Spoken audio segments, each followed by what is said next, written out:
France 24 debate. We're looking at Geneva 2, with or without Iran. With us to talk about it, longtime Syrian dissident HaythamManna.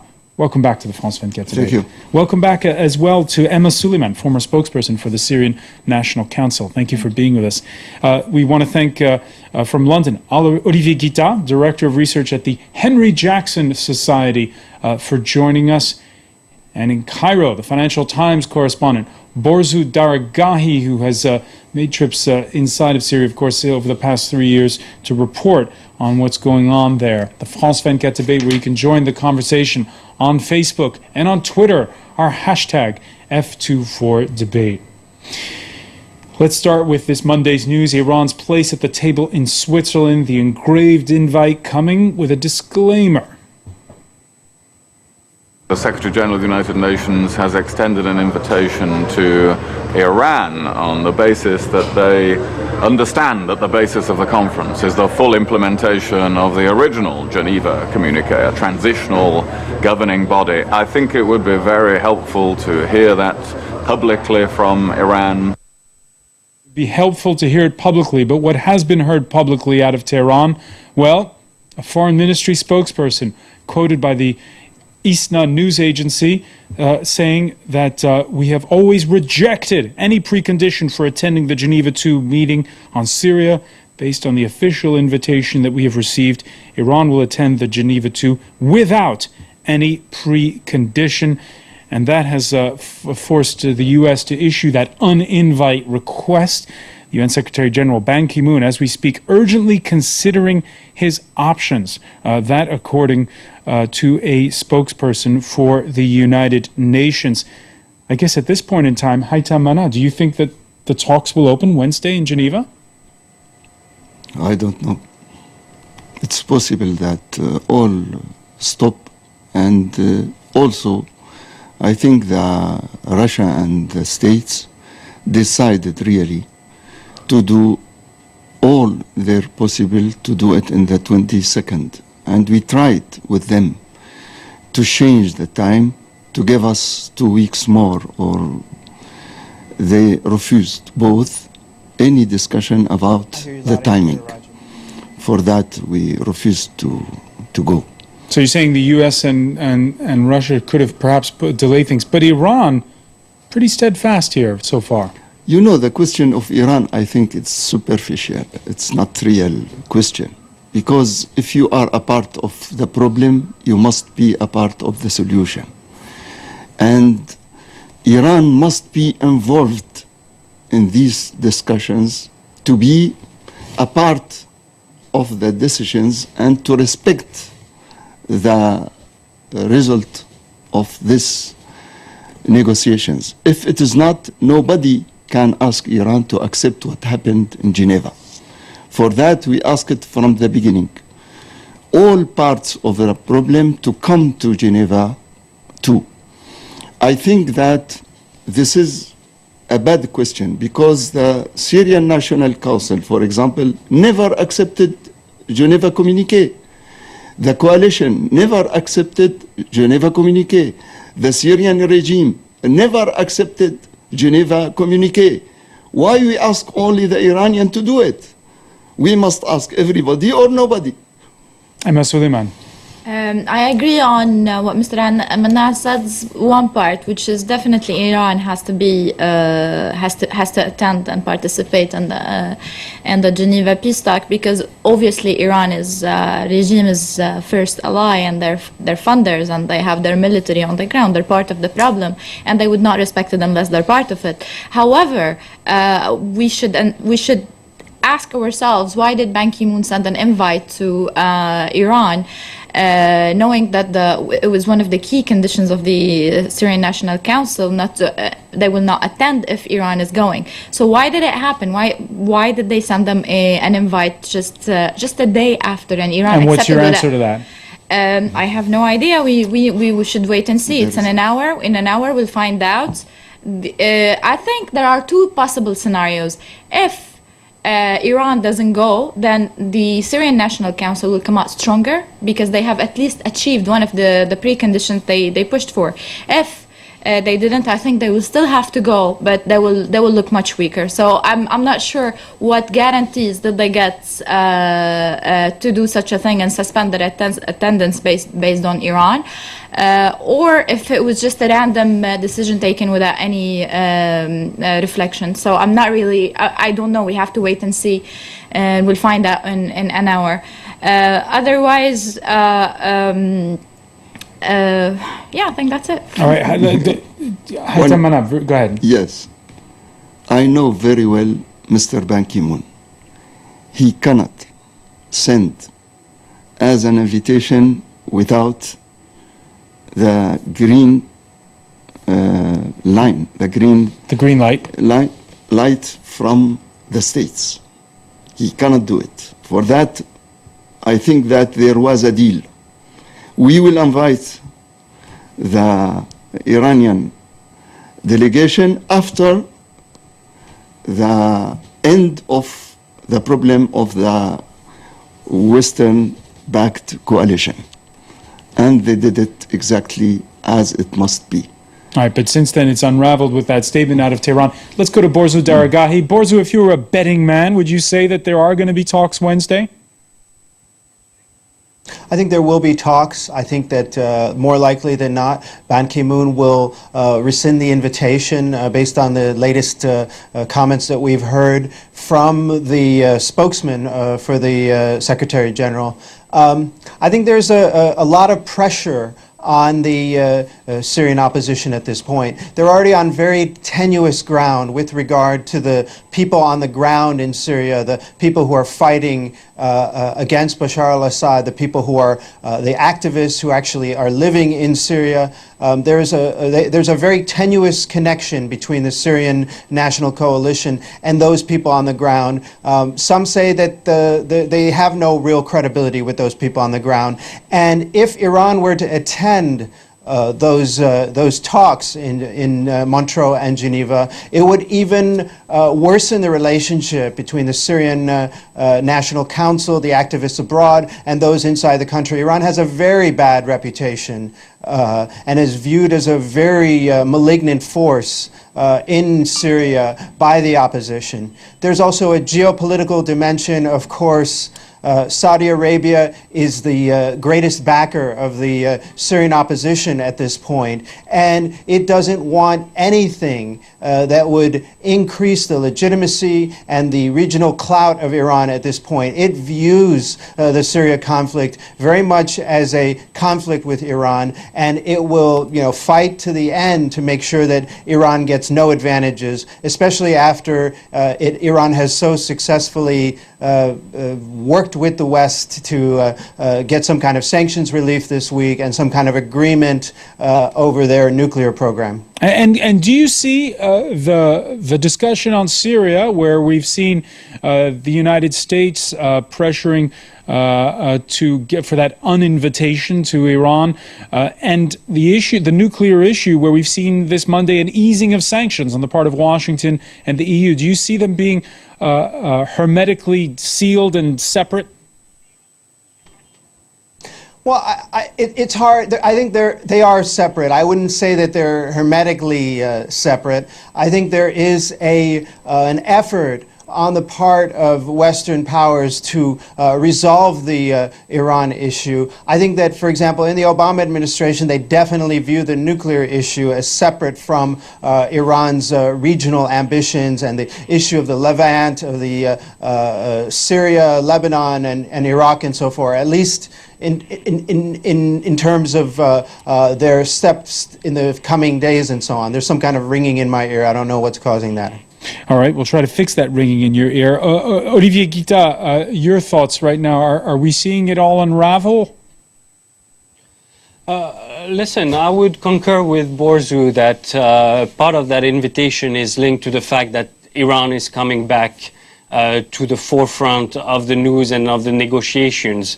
The Americans and the Russians that are pushing for that agreement on the nuclear file with Iran are basically pushing for them to reach out to the international community. So I would put to you that those two issues are linked as far as a PR coup at this point in time. A PR coup, HaythamManna. Your thoughts? Is it a PR coup? I don't know. On my opinion, with all contacts which we had before, there was a minimalization of the role of Syrian. They tried to put us under the fait accompli. And really, in the 2 last months. So who's they and who's us? Explain that to us. Us as Syrian opposition, inside or outside the coalition, in the national coordination body and in the coalition, and other organizations also.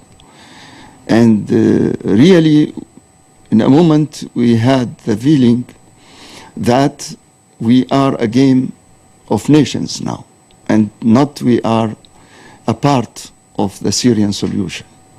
For that, all of these details, with or without Iranians, with or without other composition of the opposition, now is details for many people, and essentially for Russian and Americans. For them, the most important thing is to realize something essential. A process, long process, without any timing, and this long process can take a long of time with a lot of concession for the Syrian opposition. And unfortunately, we are not in a pole position to be today in Geneva as a part and to ask for realizing our program or the minimum of our revendications. A process that shuts out the Syrian opposition. But you heard, for instance, the U.S. Secretary of State, we'll hear him later, John Kerry, say that, of course, this process should end with the ouster of Assad. Do you think he's not sincere when he says that? You know, Hillary Clinton asked for that since 2 years. All of these declarations, we know very well that it is a free zone declaration without any price and without any engagement. What did they give us as Syrian people, from Russia to America, to the States, when we were in difficulties inside Syria? I think that now it is the time of others to decide in our place. All right, so a broader chess game. Borzu Daragahi, your thoughts on why John Kerry, the U.S. Secretary of State, has invested so much energy since there was that threat of airstrikes against Syria, which never happened, of course, on the part of U.S. and some of its partners, including France. Why he's invested so much energy, meeting with the Russians several times, going to Switzerland on numerous occasions. Well, I mean, quite frankly, I think just that the war has been an utter disaster for the region. I mean, the humanitarian consequences of the conflict, the destabilizing effects of the conflict on Iraq, on Lebanon, on Turkey, the growth of the jihadis thanks to this war, thanks to this conflict. The utter devastation has focused his attention on this conflict. Just talking, for example, today to people in Syria, and you know, my heart was breaking for them. They get milk maybe every 2 or 3 months, and at that, $12 a liter for milk. The consequences of Bashar al-Assad's decision to basically declare war on the majority of his people are just having reverberations across the whole region and across the world, and someone has to do something. I don't think that John Kerry has a choice but to deal with this issue that is just increasing in magnitude. So in that case, why the preconditions when on Iran showing up at the talks? Well, I think that those were, as I was mentioning before, I think those are as a result of what the Syrian opposition and their main backers in Saudi Arabia are demanding right now. That has to do with the regional aspects of this conflict, as well as the tenuous relationship between the Syrian exiled opposition abroad and those inside the country that are on the front lines of this conflict. Emma Suleiman, How has your position evolved, would you say, over the past year when it comes to this? I think I agree. Today we're really not concerned with what's going on. We are totally isolated from the international agreement or settlement as Syrian, whether at the opposition side or the people's side, or even the regime himself. I don't think Assad has the final call. I think he is, of course, he gets his final decisions from Russia or Iran or whatever. I mean, his backers. So and this is today. That's why the Syrian themselves are polarized today. There are people who need an end, regardless what the results are for the 3 years conflict, toward peace talk, and they see hope in the Geneva peace talk. And there are people who are against because they know there is nothing coming out of it, because we haven't seen any serious pressure, especially from the American, because I think the American can, if they wanted, pressure the Russian to pressure Assad to at least allow humanitarian corridors or remove the embargo, or at least to stop the bombardment if he doesn't want to ceasefire.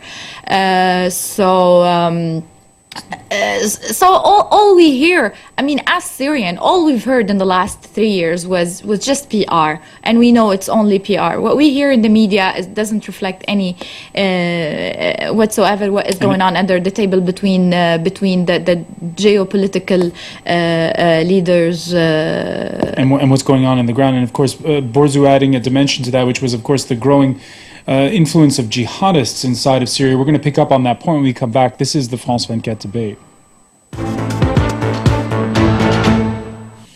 Welcome back. This is the France 24 debate. We're looking at the situation in Syria and whether or not there are going to be peace talks on Wednesday in Geneva on Syria. This amid jostling over preconditions or no. The Iranians say no preconditions. The international community says yes, the build-up towards a transitional government. With us to talk about it, longtime Syrian dissident HaythamManna. Also with us, Emma Suleiman, formerly spokesperson of the Syrian National Council. From London, Olivier Guita, Director of Research at the Henry Jackson Society. And from Cairo, Financial Times correspondent Borzu Dargahi. Now, in the build-up to Wednesday's talks, Bashar al-Assad, the president, showing his best face this Monday. He's evacuated civilians and led aid into the Damascus area Yarmouk Palestinian refugee camp. That's a camp that was besieged by government forces for months. The president also back to granting interviews to the international communities, interviews where Bashar al-Assad has put his spin on what's wrong right now. The Geneva Conference needs to put pressure on countries that are exporting terrorism by sending terrorists, money and weapons to terrorist organizations, especially Saudi Arabia and Turkey. And of course, the Western countries that provide political cover for these terrorist organizations. This is the most important decision or result that the Geneva Conference could produce. Emma Suleiman? I can't stand his voice. I can't stand what he says. Basically, he talks about terrorism and exporting terrorism. I mean, he is responsible for every destruction that Syria that had in the last 3 years and in the last 4 years. Let's put it this way. Let's say Syria moved from importing terrorism thanks to Assad, who let out Al-Qaeda and other Salafist jihadists from who were prisoners in the early days of the revolution, so they can establish these radical brigades, etc. And now Syria is actually producing terrorism and becoming an exporter. I mean, at the moment they are in Syria, but they'll eventually, be off to Iraq and all the neighboring countries, and this is because of him and because of the inaction of the international community. I mean, we have warned the international community since 3 years. If there is no action taking in Syria, this will turn into not only Iraq, it will turn worse than Afghanistan, and this is what's going on. And I think now the whole media is only talking about the jihadists, which are like in France there are 200 and some.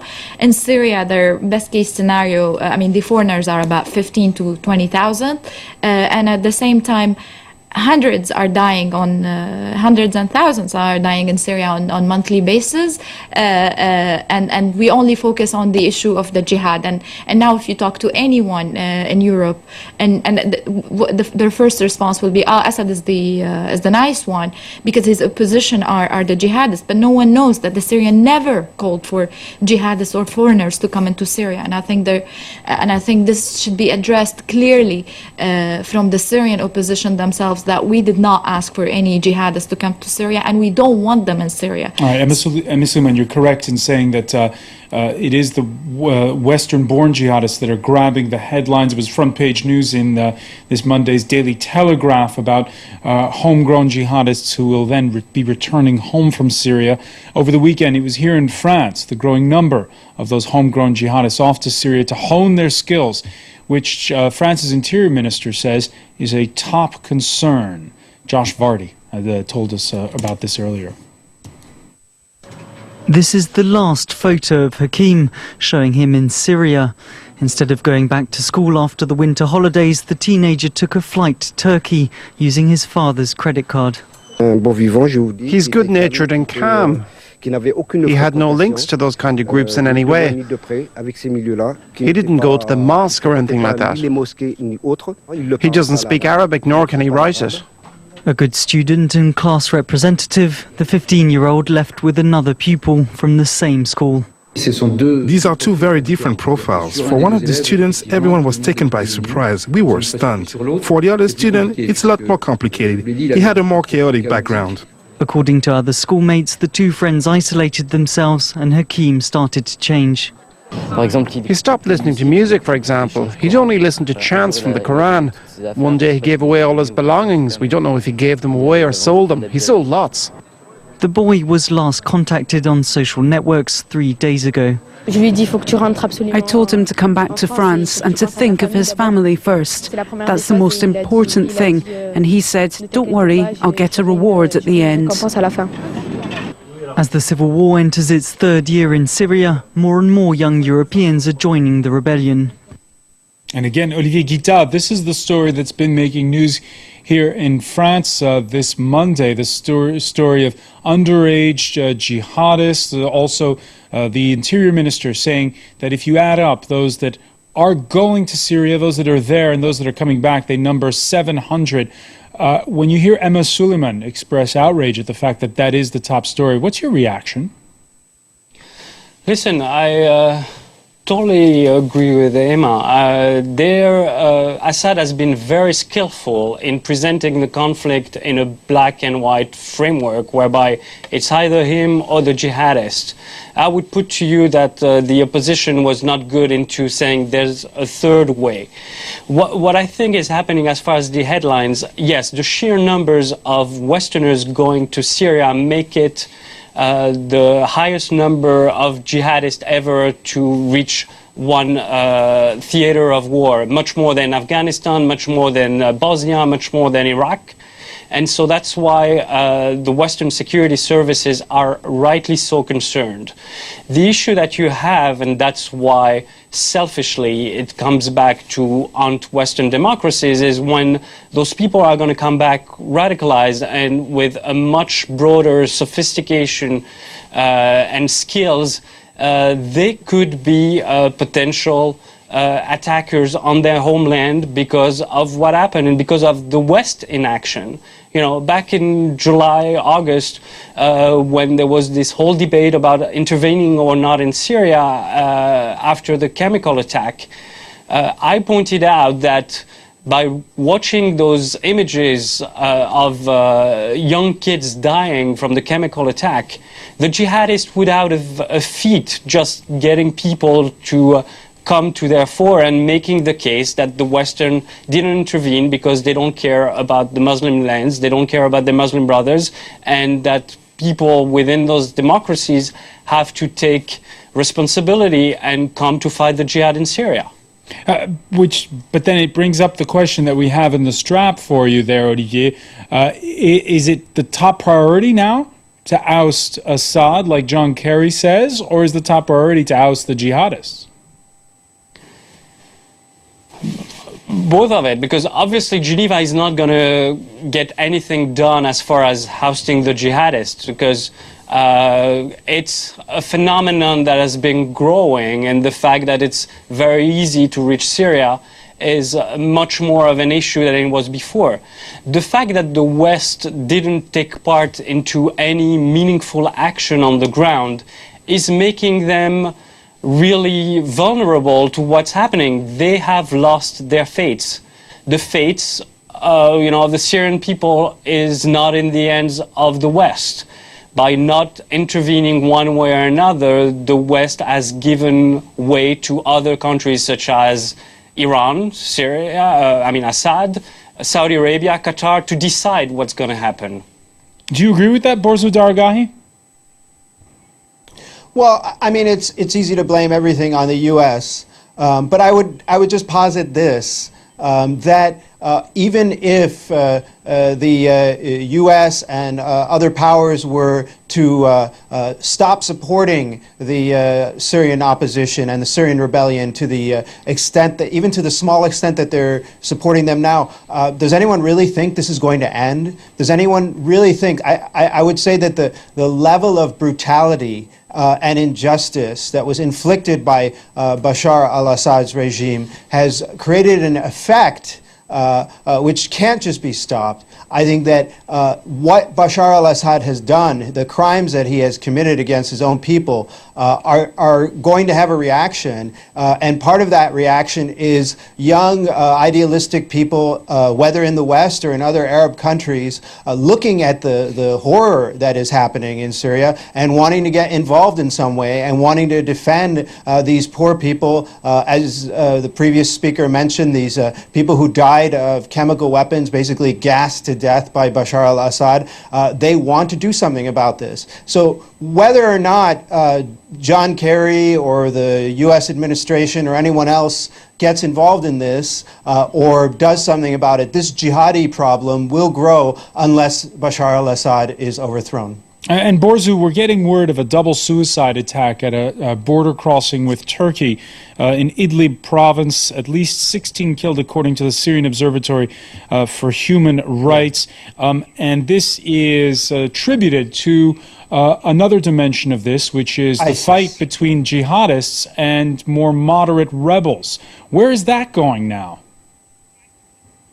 Well, I think that to some extent, the rebels are kind of smartly trying to rebrand themselves as the ones that are on the leading edge against al-Qaeda, so trying to undermine Bashar al-Assad's argument that it's either me or the jihadis. The rebels are saying we are fighting against the jihadis. On January 3rd, they launched a multifaceted assault on the most extreme jihadi group, the Islamic State of Iraq and the Levant, known as ISIS, very much so popularly, and they are continuing this fight. But it's not just for PR purposes, not just for undermining Bashar al-Assad's argument that he's the anti-jihadi crusader.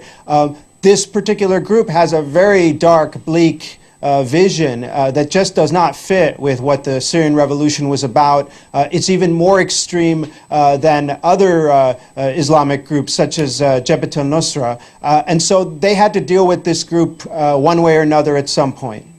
Some of you, of course, disagreeing with neither nor. We have one comment here on Twitter. The West must face the reality. Its true enemy in Syria is the Islamists. HaythamManna, your thoughts on this? You heard a minute ago Olivier Guita say that it's the U.S.'s inaction, refusal to intervene, that has led to this power vacuum that jihadists have pounced upon. It's not only the inaction, and I don't think that the action was useful.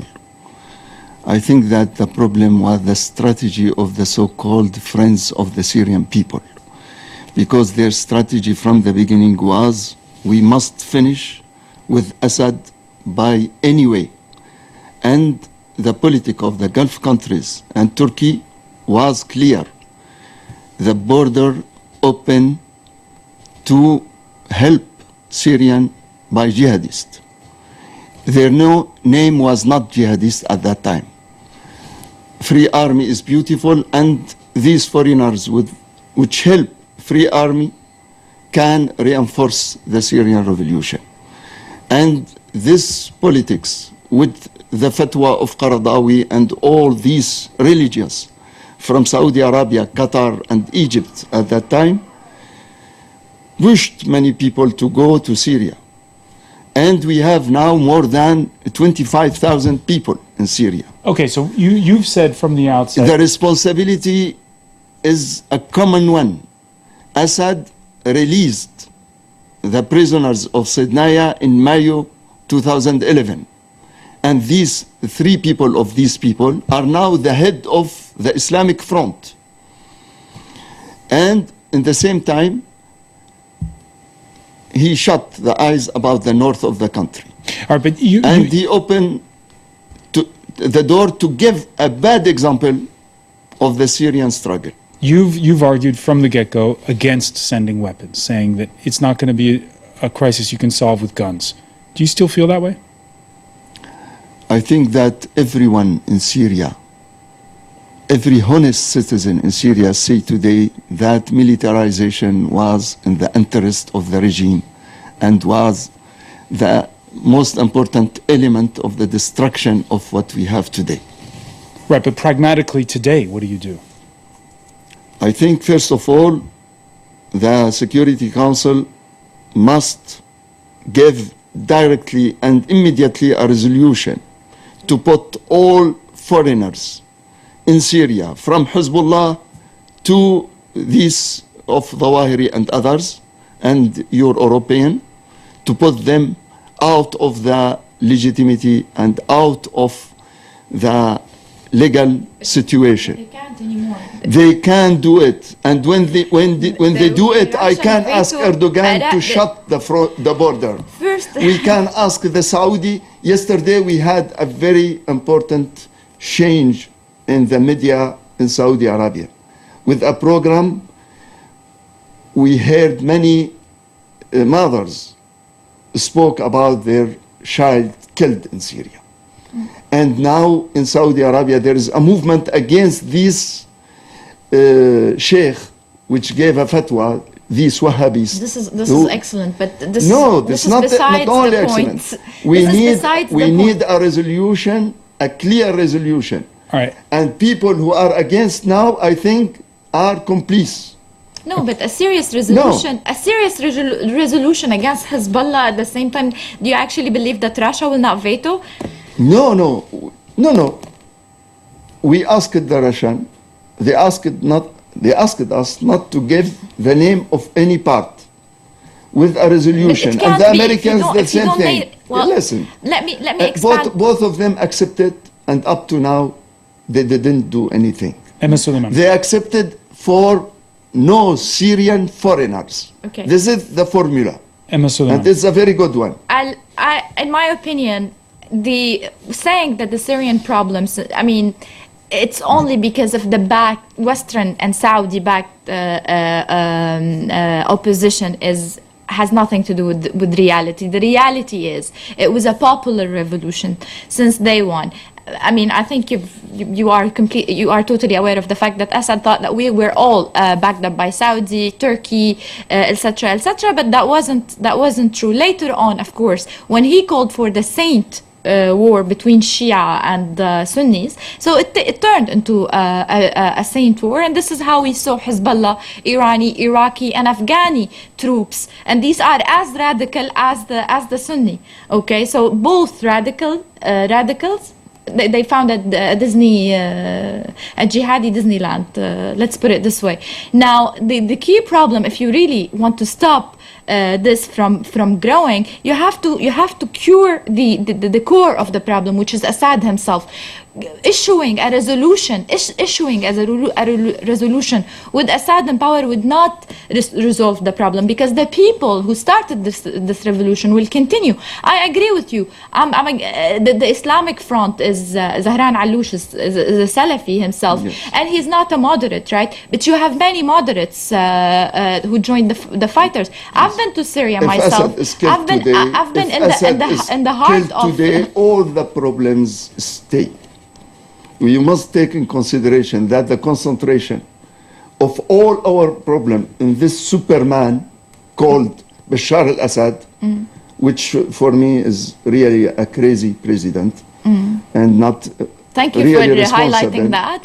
Yes, I think that concentration, our saying that everything behind it, Bashar al-Assad, I'm not saying he's behind everything. We shut our eyes about the realities. No, I'm not which saying give us a real catastrophe in Syria now. We must stop this discourse, and we try to find a solution to our country. Yeah, and when we look to the problem with the money which arrive from these Iran? So-called, yes, friends of the Syrian people here, and the friends of Assad the allies of Assad there, to stop arming from all sides, and to stop the presence of no Syrian fighters. You have today 50,000 no Syrian fighters in Syria able to fight for more than 10 years. Okay, so this is all happening in the context, again, in the build-up to this Geneva II conference at the end of last week. The U.S. Secretary of State was trying to cajole and coax the Turkey-based Syrian opposition into attending Geneva II. John Kerry insisting that the ultimate goal was still to oust Assad. Nobody's going to be fooled. We're not going to be fooled by this process. So, you know, Foreign Minister Lavrov has stated they are supporting the Geneva I communique, and the government has to come and negotiate around that communique. And since Russia is one of the primary benefactors of the Assad regime, we believe the Russians have a high stake in helping to make certain that Assad understands exactly what the parameters of this negotiation are. And the parameters being that he leaves. Borzu Daragahi, in view of the discussion we've just heard here in the studio and what John Kerry said, do you think the Americans really want to first oust Assad, or do you think that this is rhetoric? Well, I think that would be the best solution. I think that most experts and most independent analysts would say that the best possible solution at this point for Syria would be a ceasefire, an end to the fighting, opening up of borders and checkpoints to allow humanitarian relief to get through, and some kind of transitional process as described in Geneva I or any other kind of process that would lead to the removal of Bashar al-Assad, his family that has ruled the country for 40 years, and lead towards some kind of pluralistic structure. That is the only hope at this point for the country, because if you look at the situation on the ground now, if all of a sudden Bashar al-Assad, through some kind of violent move, were removed from office, I have a fear that Syria could turn into Afghanistan circa 1992, where you have different militias essentially fighting each other for control of turf. Olivier Guittard? Yes, I would point out as well that there's the issue of chemical weapons and biological weapons that has not been raised to the fold.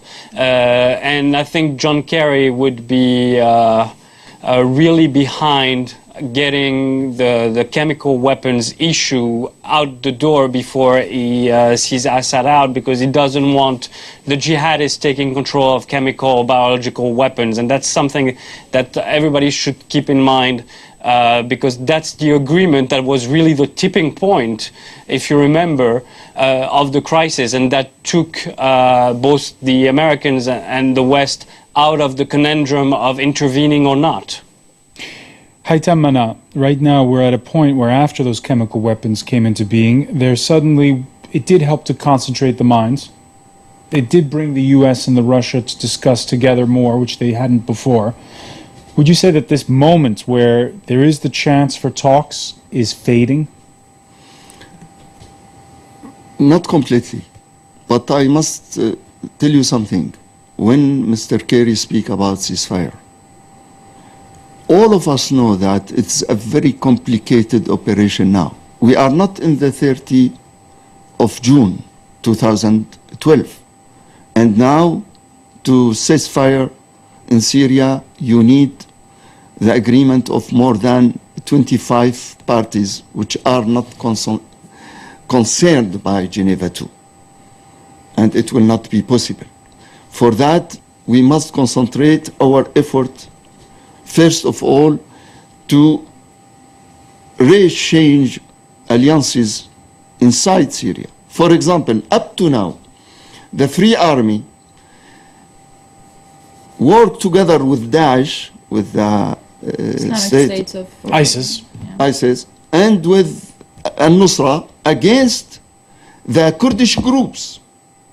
It's impossible to see that in a time when all the Syrian parties from the opposition, the Arabs one, and foreigners, fight against Daesh. All right, so it's a skeptical look at what's going to happen there.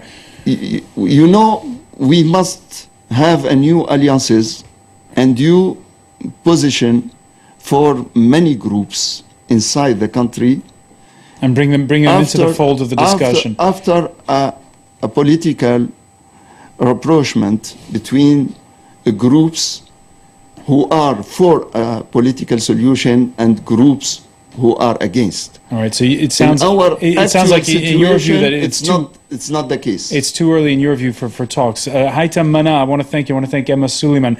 I want to thank Borzu Dargahi for joining us from Cairo, and Uriye Gita for being with us in London. Thank you for joining us here.